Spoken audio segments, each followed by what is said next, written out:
Magandang balita mula sa Biblia, sa aklat ng Genesis. Ang lahi ni Cain. Sinipingan ni Cain ang kanyang asawa. Nagdalang tao ito at nagkaanak ng isang lalaki. Ang sanggol ay tinawag niyang Enoch. Nagtayo siya ng isang lungsod at tinawag ding Enoch. Bilang alaala sa kanyang anak, si Enoch ang ama ni Irad na ama ni Mehujael. Anak naman nito si Metusael na ama ni Lamech. Nag-asawa si Lamech ng dalawa, sina Ada at Sela.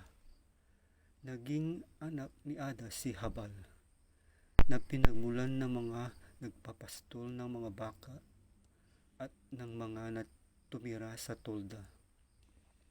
Kapatid nito si Jubal na siya namang pinagmulan ng mga manunugtog ng alpa at plota.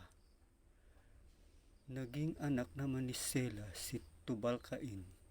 Sa kanya nagmula ang lahat ng panday ng mga kagamitang tanso at bakal. Si Tubal-Cain ay may kapatid na babae na ang ngalan naman ay Naama. Sinabi ni Lamech sa dalawa niyang asawa, "Dinggin niyo itong aking sasabihin, Ada at Sela, asawa kong giliw.